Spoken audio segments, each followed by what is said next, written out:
Hello दोस्तों, आप सभी का स्टडी फायर क्लासेस में स्वागत है। दोस्तों, आज हम जो बात करेंगे वह बात करेंगे भारत में जो महत्वपूर्ण युद्ध हुए हैं उनके बारे में, क्योंकि आप जानते हैं वनडे एग्ज़ाम में युद्धों से क्वेश्चन बनते हैं। इसलिए आइए बात करते हैं हम युद्ध के बारे में जो कि महत्वपूर्ण हैं, जो एग्ज़ाम में पूछे गए हैं, सिर्फ उन्हीं पर बात होगी। तो आइए सबसे पहले दसराग युद्ध की बात करते हैं। दोस्तों, जब हम दसराग युद्ध की बात करते हैं तो यहाँ से दो क्वेश्चन बनता है। एक बनता है कि किनके बीच हुआ था, तो आप कहेंगे राजा सुदास और कबीलों के बीच में हुआ है। ठीक है, राजा सुदास और कबीलों के बीच में। और दूसरा बनता है कि इस दसराग युद्ध का उल्लेख कहाँ मिलता है, तो आप कहेंगे ऋग्वेद के 7वें मंडल में। ऋग्वेद के 7वें मंडल में दसराग युद्ध का जिक्र है और यह युद्ध राजा सुदास और कबीलों के बीच में होता है, जिसमें राजा सुदास की जीत होती है। इस बात को आपको याद रखना है। दोस्तों, कबीले का मतलब आप समझ रहे होंगे, गायों का कबीला हुआ करता था और इन कबीलों की तरफ से 10 राजाओं का ग्रुप जा करके राजा सुदास से युद्ध करता है, जिसमें राजा सुदास विजयी होते हैं। और इधर से नेतृत्व कर रहे थे, आप देखेंगे तो विश्वामित्र, और इधर से सुदास की तरफ से वशिष्ठ थे। और आपको ये भी ध्यान रखना है दोस्तों कि जो दसराग युद्ध है, इसका 10 राजन का युद्ध या 10 राजाओं का युद्ध का भी जिक्र है। यानी कहने का मतलब इसका नाम 10 राजन का युद्ध भी है, 10 राजाओं का युद्ध भी है, या फिर दसराग युद्ध भी है। 3 नाम है इसके और तीनों का मतलब सेम है। अच्छा दोस्तों, मैं कह रहा था कि दसराग युद्ध का जिक्र ऋग्वेद के 7वें मंडल में है, तो आपको ये भी आगे ध्यान रखना है कि कितने वेद हैं। अगर वेदों की बात करें तो टोटल वेद जो हैं वह 4 हैं, जिसमें से ऋग्वेद, यजुर्वेद, सामवेद और अथर्ववेद। जिसमें से सबसे नई वेद अथर्ववेद है और सबसे पुराना वेद ऋग्वेद है। और आप देखेंगे तो ऋग्वेद के 3रे मंडल में गायत्री मंत्र का भी जिक्र है। ठीक है, 3रे मंडल में किसका जिक्र है? गायत्री मंत्र का। अगर पूछे 7वें मंडल में तो दसराग युद्ध का जिक्र है। पूछे 9वें में तो सोम रस और सोम देवता का जिक्र है। अगर पूछे कि 10वें मंडल में किसका जिक्र है, तो कहेंगे वर्ण और वर्णाश्रम का जिक्र है। ठीक है, इस तरह से आपको याद रखना है। अब दोस्तों, आगे हम बढ़ते हैं, हाइडे स्पीच के युद्ध का बात करते हैं। देखिए, थोड़ा एक्सप्लेनेशन जरूरी है, इसलिए मैंने उसमें डिटेल बता दी है। अब आइए बात करते हैं हाइडे स्पीच के युद्ध का। जब हाइडे स्पीच के युद्ध की बात करेंगे दोस्तों, तो इसका नाम वितस्ता का युद्ध या झेलम का युद्ध भी मिलता है। क्यों? क्योंकि यह झेलम नदी के किनारे लड़ा गया था। हाइडे स्पीच का जो युद्ध है, ये झेलम नदी के किनारे लड़ा गया था और झेलम नदी का पुराना नाम वितस्ता है। इसलिए वितस्ता का युद्ध या झेलम का युद्ध या फिर हाइडे स्पीच के युद्ध के नाम से इसे जाना जाता है। यह युद्ध सिकंदर और राजा पोरस के बीच लड़ा गया। कब लड़ा गया? 326 BC, यानी बिफोर क्राइस्ट, जिसको हम हिंदी में ईसा पूर्व कहते हैं। तो आप ध्यान रखें कि ईसा पूर्व यानी 326 ईसा पूर्व में यह युद्ध सिकंदर और राजा पोरस के बीच लड़ा जाता है, जिसे हाइडे स्पीच का युद्ध या वितस्ता का युद्ध या झेलम के युद्ध के नाम से जाना जाता है। दोस्तों, जो सिकंदर था, इस युद्ध के जस्ट 3 साल बाद यानी 323 ईसा पूर्व में बेबीलोन के रास्ते जाते हुए इसकी मृत्यु हो जाती है। तो पूछता कहाँ मृत्यु हुई थी, तो आप कहेंगे बेबीलोन में। कब हुई थी? 323 ईसा पूर्व। इस बात को आपको याद रखना है। दोस्तों, बात करते हैं सिकंदर की, तो सिकंदर के घोड़े का नाम पूछा है कि क्या था, तो आपको याद रखना है कि सिकंदर के घोड़े का नाम जो है बुकाफेलस था। क्या था? बुकाफेलस। और इसके जल सेनापति का नाम भी पूछा जा चुका है एग्जाम में, निर्याकस है। क्या है? निर्याकस। अगर जल सेनापति का नाम पूछे तो निर्याकस, घोड़ा का नाम पूछे तो बुकाफेलस, और इसके थल सेना या सेनापति का नाम पूछे तो सेलुकस निकेटर है। क्या है? Seleucus Nicator. अब दोस्तों, राजा पोरस को आप जानते होंगे, क्योंकि ये जो है पंजाब के रहने वाले थे, इसलिए राजा पोरस और सिकंदर के बीच में 326 ईसा पूर्व में हाइडे स्पीच का युद्ध होता है। अब आगे बढ़ते हैं दोस्तों, अब बात करते हैं कलिंग के युद्ध पर। कलिंग का जो युद्ध है, ये 261 ईसा पूर्व में लड़ा गया। किनके बीच लड़ा गया? अशोक और अनंत पद्मनाभन के बीच में। यानी खारबेल नरेश अनंत पद्मनाभन के बीच में यह युद्ध होता है, आपको याद रखना है कि किनके बीच हुआ, तो आप कहेंगे अशोक और खारवेल नरेश, जिसको पूरा नाम अनंत पद्मनाभन है, तो आपको अनंत पद्मनाभन ही ऑप्शन में मिलता है। तो अशोक और अनंत पद्मनाभन के बीच में यह युद्ध यानी कलिंग का युद्ध 261 ईसा पूर्व में लड़ा गया। अच्छा, आपको यह भी याद रखना है कि क्वेश्चन यहां से बन चुका है कि जो अशोक है अपने राजा बनने के किस वर्ष यह युद्ध लड़ा था, तो आपको याद रखना है कि 8वें वर्ष, अपने राजा बनने के 8वें वर्ष कलिंग का युद्ध अशोक लड़ता है। सम्राट अशोक को आप बड़ी बढ़िया से जानते होंगे, क्योंकि सम्राट जो अशोक है, यह अगर इसकी बात करें सम्राट अशोक का, तो यह चंद्रगुप्त मौर्य का पोता और बिंदुसार का बेटा है। इस बात को भी आप याद रख सकते हैं। ठीक दोस्तों, अब बात करते हैं अगला, तराइन का प्रथम युद्ध। ये भी इंपॉर्टेंट है, तराइन का प्रथम युद्ध। तो तराइन के प्रथम युद्ध की बात करेंगे दोस्तों, तो 1191 एडी, देखिए यहाँ एडी है, ये बीसी है, बिफोर क्राइस्ट। एडी का मतलब होता है, एडी का मतलब होता है एनो डोमिनी। क्या होता है? एनो डोमिनी। बिहार दरोगा में आप देखेंगे तो एडी का फुल फॉर्म पूछ चुका है, तो एनो डोमिनी। तो मैं यहाँ एडी की बात है, यानी ईस्वी की है, यहाँ ईसा पूर्व की बात हो रही थी। तो तराइन का जो प्रथम युद्ध था वह 1191 में, यानी 1191 ईस्वी में लड़ा गया, पृथ्वीराज चौहान और मोहम्मद गौरी के बीच में। पृथ्वीराज चौहान और मोहम्मद गौरी के बीच में तराइन का प्रथम युद्ध होता है, जिसमें जीतते हैं पृथ्वीराज चौहान। लेकिन जस्ट एक साल बाद जब तराइन का दूसरा युद्ध होता है 1192 में, तो उस समय जो जयचंद है, राजा जयचंद, कहाँ का? इत्र नगरी कन्नौज का रहने वाला था। ये जो है मिल जाता है किससे? मोहम्मद गौरी से, और जिसके वजह से पृथ्वीराज चौहान तराइन के दूसरे युद्ध में हार जाते हैं। और तराइन का दूसरा युद्ध कब हुआ है? 1192 में। किनके बीच? तो सेम बात है, पृथ्वीराज चौहान और मोहम्मद गौरी के बीच में। ठीक है, और दूसरा में पृथ्वीराज चौहान हार जाते हैं, जबकि पहला में क्या थे? पृथ्वीराज चौहान जीते थे। अब अगला युद्ध होता है 1194 में चंदावर का युद्ध। और जब चंदावर का युद्ध होता है दोस्तों, तो आप देखेंगे जो जयचंद पृथ्वीराज चौहान के खिलाफ जाके मोहम्मद गौरी का साथ दिया था, आज यही मोहम्मद गौरी युद्ध करता है चंदावर का युद्ध किससे? जयचंद से। और जयचंद जो है 1194 यानी चंदावर की युद्ध में हार जाता है। तो आपसे पूछता है कि चंदावर का युद्ध कब हुआ है, तो आप कहेंगे 1194। किनके बीच हुआ था? तो राजा जयचंद और मोहम्मद गौरी के बीच में। जीत किसकी होती है? मोहम्मद गौरी की। इस बात को आपको याद रखना है। अब आगे बात करते हैं दोस्तों पानीपत की पहली लड़ाई की। ये भी बहुत महत्वपूर्ण है, पानीपत की पहली लड़ाई दोस्तों। आप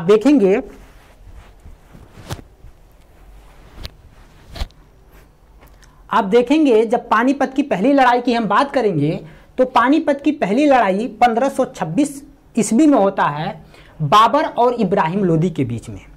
और बाबर और इब्राहिम लोदी के बीच में पानीपत की पहली लड़ाई 1526 में जब होती है, तो इसमें जीतता कौन है? बाबर। इब्राहिम लोदी युद्ध के मैदान में मारा जाता है। इस बात को आपको याद रखना है। ठीक है, अब आगे बढ़ते हैं दोस्तों। जब हम बाबर की बात कर रहे थे कि पानीपत की जो पहली लड़ाई है 1526 में बाबर और इब्राहिम लोदी के बीच में लड़ी जा रही है, तो मैंने क्या किया, बाबर द्वारा जितने अब तक युद्ध लड़े गए हैं उनको युद्ध को एक जगह समराइज कर लिया है, ताकि आपको याद करने में आसानी हो। आप देखिए एक सेंटेंस है, बाबर ने पान खाकर चांदनी को घाघरा दिया। देखिए सेंटेंस जैसा भी है, ये सेंटेंस आपको याद हो जाना चाहिए। बाबर ने पान खाकर चांदनी को घाघरा दिया। इससे क्या होगा? देखिए बाबर से तो बाबर ही है, लेकिन पान से पानीपत का युद्ध, पानीपत का प्रथम युद्ध यानी 1526 में। दूसरा खा से खानवा का युद्ध 1527 में। देखिए क्रम से है 26, 27, 28, 29। फिर इसके बाद चांदनी से चंदेरी का युद्ध कब लड़ा गया? 1528 में। और घाघरा से घाघरा का युद्ध 1529 में। और 1530 में आप देखेंगे तो बाबर मर जाता है। तो आपको ये चीजें याद रखने हैं। अब पूछता है कि पानीपत का प्रथम युद्ध जो था किनके बीच लड़ा गया, तो देखिए बाबर सब में कॉमन है, तो बाबर और इब्राहिम लोदी के बीच में पानीपत का प्रथम युद्ध लड़ा गया। कब लड़ा गया? 1526 में। दूसरा पूछता है कि खानवा का जो युद्ध है किनके बीच लड़ा गया, तो बाबर और राणा सांगा के बीच में। कब लड़ा गया? 1527 में। तो खानवा का युद्ध बाबर और राणा सांगा के बीच में लड़ा गया 1527 में। इस चीज़ को आपको याद रखना है। इसमें जो हार होती है राणा सांगा का और जीत होता है बाबर का। इस बात को आपको याद, यानी इसमें जितने युद्ध हुए सब में बाबर ही जीता है। तो एक बार आप दिमाग में इनकलकेट कर लीजिए। हैं, दूसरा बात करते हैं चंदेरी के युद्ध का। तो चंदेरी का युद्ध 1528 में होता है और इसमें मेदिनी राय के साथ बाबर लड़ता है और बाबर की जीत होती है। अगला बात करें घाघरा का युद्ध, तो घाघरा का युद्ध 1529 में बाबर और अफगानों के बीच में होती है। देखिए, अफगानों का नेतृत्व इब्राहिम लोदी का भाई महमूद लोदी कर रहा था और इसी के नेतृत्व में अफगान लड़ाई करते हैं किससे, बाबर से, और फिर भी बाबर जीत लेता है और अफगान हार जाते हैं। इस बात को आपको याद रखना है। तो ये युद्ध, यानी आपको याद रखना है कि बाबर ने पान खाकर चांदनी को घाघरा दिया। तो इससे क्या होगा, आपको पानीपत का प्रथम युद्ध, फिर इसके बाद खानवा का युद्ध, फिर चंदेरी का युद्ध और इसके बाद आपका घाघरा का युद्ध याद हो जाएगा। आइए दोस्तों, बात करते हैं पानीपत की दूसरी लड़ाई की। तो जब पानीपत की दूसरी लड़ाई की बात करेंगे तो यह 1556 में हुई है। कब हुई है, 1556 में। किनके किनके बीच, तो अकबर और हेमू के बीच में। देखिए, अकबर के तरफ से इसका संरक्षक होता है बैरम खां, वह लड़ाई लड़ता है। तो कभी कभी ऑप्शन में बैरम खां और हेमू आ जाए तब भी सही है, अकबर और हेमू आ जाए तब भी सही है। तो आपसे क्वेश्चन सिर्फ इतना आपको याद रखना है, पानीपत की दूसरी लड़ाई 1556 में हुई है। किनके बीच हुई है, तो आप कहेंगे कि अकबर और हेमू के बीच में। आगे बात करते हैं पानीपत की तीसरी लड़ाई की। तो ये भी बहुत महत्वपूर्ण है। पानीपत की तीसरी लड़ाई 1761 में होती है। किनके बीच होती है, तो अहमद शाह अब्दाली और मराठों के बीच में होती है। मराठा की तरफ से सदाशिव राव भाऊ थे, जिनमें उनकी हार हो जाती है। और इस तरह से आपको सिर्फ इतना याद रखना है कि पानीपत की तीसरी लड़ाई कब हुई है, तो आप कहेंगे 1761 में। किनके बीच, तो अहमद शाह अब्दाली और मराठों के बीच में। अब आगे बढ़ते हैं दोस्तों, बात करते हैं चौसा के युद्ध का। जब हम चौसा के युद्ध का बात करते हैं दोस्तों, तो चौसा का युद्ध, ये क्षेत्र पड़ता है गंगा नदी और कर्मनासा नदी के बीच का। यानी गंगा नदी जो है और कर्मनासा नदी, उसके बीच का जो क्षेत्र है उसको चौसा कहा जाता है और वहाँ ही चौसा का युद्ध हुआ था, इसलिए इसका नाम ही चौसा पड़ गया है। तो आप देखेंगे जो चौसा का युद्ध है ये 1539 में होता है हुमायूं और शेर शाह सूरी के बीच में, जिसका कहीं कहीं नाम देखेंगे तो शेर खां भी मिलता है। तो शेर खां या शेर शाह सूरी का युद्ध होता है किससे, हुमायूं से होता है। और कब होता है, 1539 में होता है, जिसे चौसा के युद्ध के नाम से जाना जाता है। और इसमें हार किसकी होती है, हुमायूं की होती है, जीत किसकी होती है, शेर शाह सूरी की होती है। दोस्तों फिर इसके बाद आप देखेंगे, देखिए ये चौसा का युद्ध मैं बताने से पहले आपको मैं सोच रहा हूँ कि ये जो हुमायूं है, ये जितने अब तक युद्ध लड़ा है सारे युद्धों का जिक्र मैं कर दूँ तो आप ध्यान से समझें कि जो हुमायूं है सबसे पहले दोहरिया का युद्ध लड़ता है। सबसे पहले कौन सा युद्ध, दोहरिया का युद्ध। ये 1532 में लड़ता है महमूद लोदी के खिलाफ। महमूद लोदी है कौन, इब्राहिम लोदी का भाई है महमूद लोदी, जिससे 1532 में लड़ता है कौन, तो हुमायूं लड़ता है, जिसे दोहरिया का युद्ध कहा जाता है। और इसमें हुमायूं की जीत हो जाती है और महमूद लोदी की हार हो जाती है। तो इस बात को आप याद रखें। 1532 के बाद 1539 में चौसा का युद्ध होता है, इसके बारे में मैंने बता दिया। अब जब 1539 में हुमायूं हार जाता है तो ये भाग के जाता है अपने भाई हिंदाल के पास। और अपने भाई जब हिंदाल के पास जाता है तो उससे मदद मांगता है। और उसका भाई, अगला जब युद्ध होता है कन्नौज या बिलग्राम का युद्ध जो 1540 में हुआ है, उसमें उसका भाई भी उसका सहयोग करता है। सहयोग करने के बावजूद हुमायूं बुरी तरह से शेर शाह सूरी से हार जाता है। और जब हुमायूं से जो है कि शेर शाह सूरी से हार जाता है तो इसे भारत छोड़कर भागना पड़ता है जान बचा करके। तो इसलिए इसको आप याद रखें कि कन्नौज या बिलग्राम का युद्ध 1540 में किसके किसके बीच, तो हुमायूं और शेर शाह सूरी के बीच में। ठीक है दोस्तों, आप देखेंगे जब चौसा का युद्ध मैं बता रहा था 1539 में, तो इसके पीछे थोड़ी सी कहानी है। कहानी ये है कि जब 1539 में चौसा का युद्ध हो रहा था हुमायूं और शेर शाह सूरी के बीच में, तो हुमायूं जो है बुरी तरह से परास्त होकर गंगा नदी में छलांग लगा देता है। जब गंगा नदी में छलांग लगा देता है तो वहाँ एक चमड़ा का कारोबारी रहता है, नियाज चौधरी। नियाज चौधरी देखता है कि कोई पर्सन डूब रहा है तो उसे बचा लेता है, किसको, हुमायूं को। जब हुमायूं को बचा करके बाहर लाता है, तो जब हुमायूं उससे पूछता है उसके बारे में और उसे वादा करता है कि जो नियाज चौधरी है उससे वादा करता है कि नियाज चौधरी भविष्य में मैं कभी भी जब मैं राजगद्दी संभालूंगा, राजा बनूंगा, तो एक दिन के लिए आपको मैं शासक बनाऊंगा। और आगे चल के आप देखेंगे तो जब हुमायूं की जीत हो जाती है मच्छीवाड़ा और सरहिंद के युद्ध में, तो आप देखेंगे कि नियाज चौधरी को एक दिन का सम्राट बनाता है और एक दिन के सम्राट में वो नियाज चौधरी जो चमड़ा का कारोबारी होता है वह चमड़ा का सिक्का भी चलाता है। ये थोड़ा सी कहानी थी चौसा के युद्ध के पीछे, तो मैंने सोचा बता दूं। अब आइए बात करते हैं अगला मच्छीवाड़ा का युद्ध। दोस्तों जब मच्छीवाड़ा का युद्ध की बात करते हैं तो ये 15 मई 1555 में होता है और 15 मई 1555 में जो मच्छीवाड़ा का युद्ध है, ये जो सिकंदर सूरी है उसका मंत्री रहता है तातर खां। तो तातर खां और हुमायूं के बीच में होता है, जिसमें हुमायूं क्या होता है, जीत जाता है। अब आगे बात करेंगे तो सरहिंद के युद्ध का। तो सरहिंद का युद्ध जो है दोस्तों, ये सरहिंद का जो युद्ध है दोस्तों, ये जो है 22 जून 1555 में होता है। 22 जून 1555 में, और 22 जून 1555 को सरहिंद का युद्ध होता है। किनके बीच? तो आप देखेंगे कि एक तो इधर से हुमायूं होता है और उधर से सिकंदर सूरी होता है। तो सिकंदर सूरी और हुमायूं के बीच में 22 जून 1555 को कौन सा युद्ध होता है? सरहिंद का, जिसमें कौन जीतता है? तो हुमायूं जीतता है। तो इस तरह से ये हुमायूं द्वारा लड़े गए सारे के सारे युद्ध मैंने बता दिया। कौन कौन सा? चौसा का युद्ध, दोहरिया का युद्ध, कन्नौज या बिलग्राम का युद्ध, मच्छीवाड़ा का युद्ध और फिर सरहिंद का युद्ध। ठीक है, अब बात करते हैं दोस्तों आगे जब बात करेंगे तालीकोटा के युद्ध का दोस्तों, ये बहुत इंपॉर्टेंट है। एक तो आपको याद रखना है डेट, जो तालीकोटा का युद्ध है ये कब लड़ा गया? तो आप कहेंगे 1565 में। 1565 में तालीकोटा का युद्ध लड़ा गया। लेकिन इसके पीछे कुछ कहानी है, इसको आप समझें। आप जानते हैं मोहम्मद बिन तुगलक का नाम सुने होंगे। मोहम्मद बिन तुगलक जो था उससे बगावत करके हरिहर और बुक्का नाम के दो भाइयों ने विजयनगर साम्राज्य की स्थापना करते हैं। दोस्तों विजय जो है, विजय सागर उनके गुरु का नाम था हरिहर और बुक्का के। तो अपने गुरु के नाम पर विजयनगर साम्राज्य की स्थापना करते हैं हरिहर और बुक्का।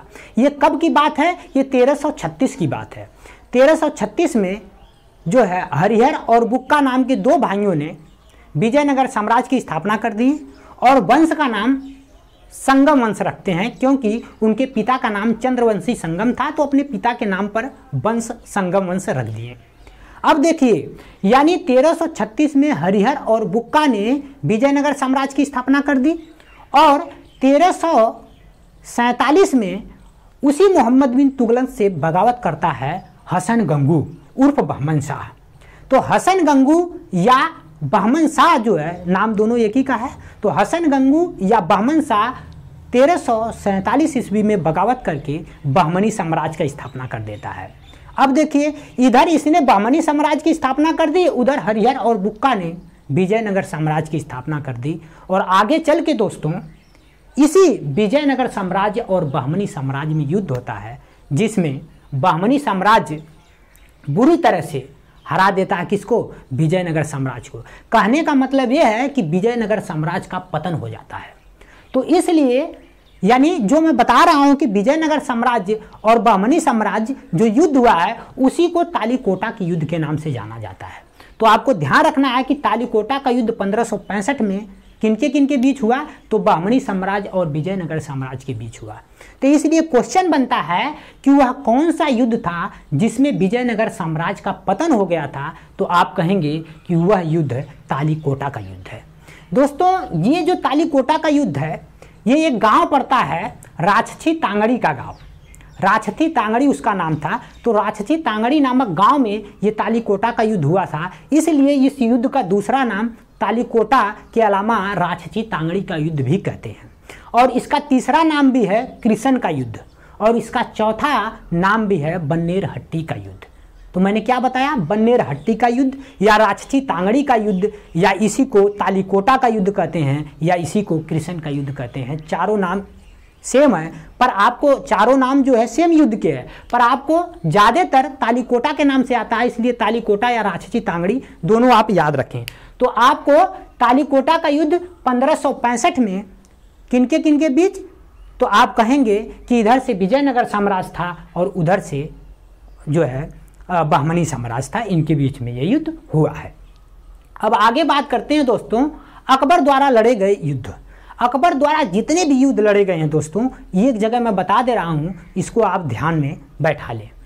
देखिए 1556 में मैंने ये बता दिया कि पानीपत का द्वितीय लड़ाई होती है अकबर और हेमू के बीच में, जिसमें अकबर की जीत होती है, इस बात को भी आप याद रखें। अब बात करते हैं 1561 में मालवा का युद्ध होता है दोस्तों, और ये जो मालवा का युद्ध आप देख रहे हैं ये वाज बहादुर के खिलाफ लड़ता है, कौन? अकबर। और 1561 में जब मालवा का युद्ध वाज बहादुर के खिलाफ लड़ता है तो इस मालवा के युद्ध में भी अकबर की ही जीत होती है। अब बात करते हैं 1572 में गुजरात विजय करता है दोस्तों। 1572 में जब गुजरात विजय करता है तो इसी के खुशी में आप देखेंगे कि आगरा में फतेहपुर सीकरी है, उसकी स्थापना करता है कौन? अकबर द्वारा किया जाता है। तो इसलिए फतेहपुर सीकरी को कब बसाया गया है? तो गुजरात विजय के बाद बसाया गया है 1572 में, याद रखें। 1572 में गुजरात विजय करता है और उसी को खुशी में वह आगरा में फतेहपुर सीकरी की स्थापना करता है। आप देखेंगे फतेहपुर सीकरी बहुत प्रसिद्ध है, वहाँ बुलंद दरवाज़ा है जो कि सबसे ऊंचा दरवाज़ा कहा जाता है। आप देखेंगे तो सलीम चिश्ती की दरगाह है फतेहपुर सीकरी में, तो सलीम चिश्ती के दरगाह से भी क्वेश्चन बनता है। आप देखेंगे तो पंचमहल भी उसी में बना हुआ है, तो पंचमहल के बारे में भी पूछता है। तो चाहे पंचमहल हो, चाहे बुलंद दरवाज़ा हो, चाहे जो है सलीम चिश्ती की दरगाह हो, ये सारी के सारा जो है ये फतेहपुर सीकरी में है, इस बात को आपको याद रखना है। आगे बात करते हैं दोस्तों 1576 की, बहुत ही इंपॉर्टेंट है ये डेट 1576, चाहे 1556 हो चाहे 1576 हो, दोनों बहुत ही इंपॉर्टेंट है। हल्दी घाटी की लड़ाई होती है, महाराणा प्रताप का नाम सुने होंगे, महाराणा प्रताप से अकबर की लड़ाई होती है। तो पूछता है कि हल्दी घाटी की युद्ध किस डेट में लड़ा गया, तो 1576 में किनके बीच हुआ, तो आप कहेंगे इधर से अकबर की सेना थी और उधर से महाराणा प्रताप की सेना थी, दोनों में युद्ध होता है। हालांकि अकबर के तरफ से राजा मान सिंह जो है लड़ रहा था, तो ये भी चाहें तो आप याद कर सकते हैं। तो अब बात करते हैं 1599 की। 1599 में अहमदनगर की लड़ाई होती है। अहमदनगर के बारे में आप बहुत सुने होंगे, यहाँ की एक शासिका थी चांद बीबी। तो जो चांद बीबी थी उनका सामना अकबर से होता है। और दोस्तों आप देखेंगे तो 1599 मैंने जो लिखा है, कहीं कहीं 1595 भी बुक में लिखा है, इसलिए आप 1595 और 1599 दोनों याद रखें। ये जो अहमदनगर की लड़ाई थी ये अकबर और चांद बीबी के बीच में हुआ था। अब बात करते हैं दोस्तों, हालांकि ये उतना पूछता नहीं इसलिए इसका जिक्र उतना ज़्यादा हम नहीं करेंगे। 1601 वाली ये आ चुका है एग्जाम में कि अकबर द्वारा सबसे अंतिम युद्ध कौन सा लड़ा गया, यानी अकबर की जिंदगी का सबसे लास्ट युद्ध कौन सा था, तो आप कहेंगे आसिरगढ़ का युद्ध था। और यह आसिरगढ़ का युद्ध जो है कब हुआ था, तो 1601 ईस्वी में हुआ था। और पूछेगा कि किनके खिलाफ हुआ था, तो आप कहेंगे मीरन बहादुर के खिलाफ, प्लासी के युद्ध के बारे में, क्योंकि ये भी बहुत इंपॉर्टेंट है प्लासी का युद्ध। तो प्लासी का जो लड़ाई है ये 1757 में होती है दोस्तों। इसके पीछे एक कहानी है, आप देखेंगे कि जो बंगाल का नवाब था, बंगाल के नवाब का नाम सुने होंगे, जो सिराजुद्दौला है। सिराजुद्दौला जो है कुछ अंग्रेज़ों को एक कोठरी में बंद कर देता है। अंग्रेज होते हैं, उन अंग्रेज़ों को ले जाकर के एक कोठरी में बंद करवा देता है और दम घुटने के कारण बहुत सारे उसमें मर जाते हैं, कुछ ही बचते हैं, बाकी सब मर जाते हैं। जब मर जाते हैं तो वह जो बचते हैं वह अंग्रेज, उसमें से एक अंग्रेज होता है हालबेल। वह हालबेल आता है, उस समय जो ब्रिटिश ईस्ट इंडिया कंपनी थी उसका सर्वे सर्वा था रॉबर्ट क्लाइव।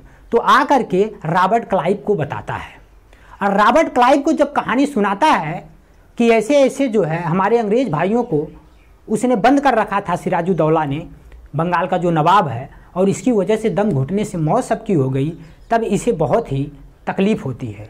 और आप देखेंगे जो ये घटना मैं बता रहा हूँ इसको ब्लैक होल ट्रेजेडी कहते हैं, यानी इसको कहते हैं काल कोठरी की घटना। तो काल कोठरी की घटना 1556 में घटती है। कब? 1556 में। और उसी की वजह से रॉबर्ट क्लाइव जो है ये दिमाग में ठान लेता है कि हमें प्लासी की लड़ाई, जो जिसको मैं प्लासी का लड़ाई कह रहा हूँ 1757 का, यह युद्ध होता है किनके बीच में? तो बंगाल का नवाब सिराजुद्दौला और रॉबर्ट क्लाइव के बीच में। और जिसमें हार किसकी होती है? तो बंगाल के नवाब सिराजुद्दौला की हार हो जाती है। तो आपसे सिर्फ इतना पूछेगा कि प्लासी की लड़ाई किनके किनके बीच हुई थी, तो आप कहेंगे बंगाल का नवाब सिराजुद्दौला और इधर से रॉबर्ट क्लाइव था।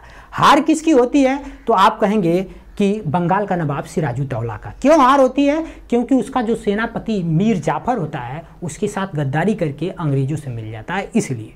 और कब लड़ा गया? तो आप कहेंगे 1757 में। इस बात को आपको याद रखना है। अब बात करते हैं दोस्तों बक्सर की लड़ाई की। तो बक्सर की लड़ाई 1764 में होती है। आप देखेंगे अंग्रेजों और इधर से तीन सेना, संयुक्त रूप से तीन सेना होती है। किसकी किसकी?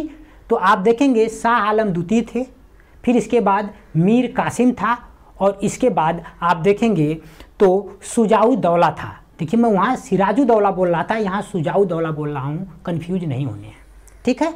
तो ये तीन लोगों की संयुक्त सेना लड़ती है 1764 में बक्सर का युद्ध। किससे? हेक्टर मुनरो से। अंग्रेजों का जो नेतृत्व कर रहा था हेक्टर मुनरो कर रहा था। और लास्ट में आप देखेंगे तो इन तीनों लोगों की संयुक्त सेना हेक्टर मुनरो से हार जाती है और अंग्रेज हेक्टर मुनरो जीत जाता है। तो ये घटना है 1764 की। आपको सिर्फ इतना ही याद रखना है कि बक्सर की लड़ाई कब लड़ी गई? 1764 में। किनके किनके बीच? तो हेक्टर मुनरो और इधर से तीन लोगों की संयुक्त सेना थी, ठीक है। अब बात करते हैं दोस्तों चौथा मैसूर युद्ध। जो चौथा मैसूर युद्ध है ये 1799 में होता है। आप देखेंगे ये भी बहुत महत्वपूर्ण है, बहुत ज़्यादा महत्वपूर्ण है। ये चौथा मैसूर युद्ध जो है ये 1799 में होता है। और 1799 में टीपू सुल्तान होता है और अंग्रेज होते हैं, जिसमें टीपू सुल्तान मारा जाता है और अंग्रेज़ों की जीत हो जाती है। अच्छा दोस्तों, यहाँ एक चीज़ और याद रखना आपको कि यहाँ जो चौथा मैसूर युद्ध है यहाँ एक संधि होती है जिसे श्रीरंगपट्टनम की संधि कहते हैं। तो आपसे पूछे कि श्रीरंगपट्टनम की संधि कब हुई है, तो डेट आपको 1799 याद रखना है, ठीक है। अंग्रेजों और किनके बीच? तो आप कहेंगे कि अंग्रेज और इधर से टीपू सुल्तान था। हैदर अली का लड़का है टीपू सुल्तान, ठीक है। और दोस्तों ये क्वेश्चन यहाँ से और बनता है कि वह कौन सा शासक था जो युद्ध के मैदान में मारा गया था।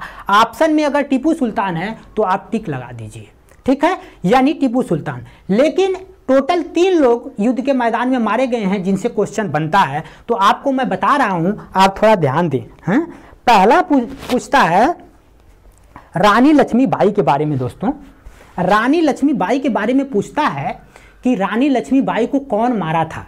तो युद्ध के मैदान में यूरोज नाम का अंग्रेज था जो उनका हत्या किया था। तो आपको ध्यान रखना है कि रानी लक्ष्मीबाई को मारने वाला कौन है? यूरोज।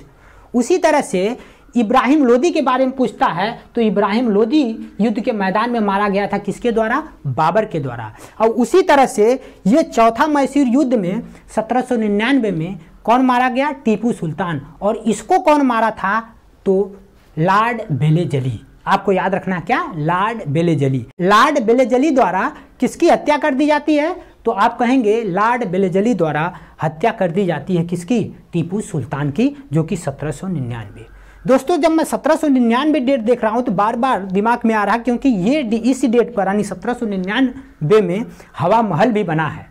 हवा महल जो है 1799 में बना है और टोटल खिड़कियों की संख्या उसमें पूछे तो उसमें 953 टोटल खिड़कियां हैं। कितने? 953। इस चीज़ को भी याद रखें। क्यों 953 कह रहा हूं? क्योंकि ये क्वेश्चन ऑलरेडी पूछा जा चुका है। एग्जामिनर हैं, कुछ भी बना सकते हैं, इसलिए आपको याद रखना है। अब आगे बात करते हैं बेदरा के युद्ध का। तो जब बेदरा के युद्ध की बात करते हैं दोस्तों तो क्वेश्चन बनता है कि बेदरा का युद्ध कब लड़ा गया? 1759 में। कब? 1759 में। अब पूछता है कि वह कौन सा युद्ध है जिसमें डचों की समाप्ति हो गई? तो आप कहेंगे कि वह बेदरा का युद्ध है। और कब लड़ा गया है? 1759 में। अब आगे क्वेश्चन बनता है वांडीवास के युद्ध से कि कब लड़ा गया वांडीवास का युद्ध? तो वांडीवास का युद्ध 1760 में लड़ा गया। और यह युद्ध जो है अंग्रेजों और फ्रांसीसियों के बीच में होता है, जिसमें फ्रांसीसियों का क्या होता है, अंत हो जाता है। तो ऐसे क्वेश्चन बनेगा कि वह कौन सा युद्ध है जिसमें फ्रांसीसियों का अंत हो गया। तो फ्रांसीसियों का अंत किस युद्ध में हुआ है, वांडीवास के युद्ध में। कब लड़ा गया, 1760 में। तो डचों का अगर समाप्ति पूछे तब बेदरा का युद्ध है, अगर फ्रांसीसियों का अंत पूछे तब वह वांडीवास का युद्ध है। तो इस तरह से दोस्तों आपको ये चीज़ें याद रखना है। अच्छा दोस्तों, जब मैं यहाँ पढ़ा रहा था बीसी और ईसवी में, तो आप कंफ्यूज हो जा रहे होंगे कि ये क्या मतलब है बीसी और ईसवी। देखिए, ईसा पूर्व और ईसवी में फर्क होता है, जरा आप ध्यान से समझे। पहले आप जानते हैं कि जैसे मान लीजिए 2021 चल रहा है इस समय, तो इससे पीछे जाएंगे तो 2020 रहा होगा, 2019 रहा होगा, इस तरह से 1500 ईस्वी भी रहा होगा, 10 ईस्वी भी रहा होगा। इस तरह से पीछे जाएंगे तो 1 ईस्वी, 2 ईस्वी, इस तरह से। फिर इसके बाद अब 2 ईस्वी के बाद 1 ईस्वी आया, 1 ईस्वी के बाद अब पीछे जाएंगे तो 0 होगा। तो जीरो स्थिति में बता रहा हूँ, यह माना जाता है कि जब भगवान ईसा मसीह का जन्म हुआ था, तो भगवान ईसा मसीह के जन्म से ही ईस्वी की शुरुआत हुई है। ध्यान दीजिएगा, यानी जीरो जो स्थिति है उसको मान लिया गया कि इस समय भगवान ईसा मसीह का जन्म हुआ है। तो भगवान ईसा मसीह के जन्म से ईस्वी की शुरुआत होती है। अब वहाँ से 1 ईस्वी, 2 ईस्वी, 3 ईस्वी, लेकिन भगवान ईसा मसीह से, यानी भगवान ईसा मसीह का जो जन्म है उससे जब पीछे जाते हैं तो पता चलेगा कि ईसा पूर्व है। तो ईस्वी से आगे ईस्वी से आगे जा रहे हैं तो ईस्वी, देखिए ईस्वी आ रहा है, और पीछे जा रहे हैं तो ईसा पूर्व है। लेकिन कहाँ से, तो आप कहेंगे जहाँ पे जो है ईसा मसीह का जन्म है उसको हम बेस मानते हैं, और उसको बेस मान के ये मानते हैं कि ये 0 ईस्वी से आगे जो है ईस्वी है और पीछे ईसा पूर्व है। तो आप समझ पाए होंगे। तो जैसे आप देखिए बहुत सारे कैलेंडर चलाए गए, आप जानते हैं कि विक्रमादित्य द्वारा विक्रमी संवत चलाया गया। आप देखेंगे तो 57 ईसा पूर्व की बात मैं कर रहा हूँ, 57 ईसा पूर्व में कैलेंडर चलाया गया विक्रमी संवत राजा विक्रमादित्य के द्वारा। उसी तरह कनिष्क के द्वारा जो चलाया गया संवत वह है शक संवत। राजा कनिष्क के द्वारा शक संवत चलाया जाता है, तो ये 78 ईस्वी में चलाया गया। अब मैंने बताया कि जो विक्रमी संवत है वह 57, 58 या 57 या 58 दोनों ईयर आपको लेना है। 57, 58 ईसा पूर्व में चलाया गया, जबकि 78 ईस्वी में चलाया गया शक संवत।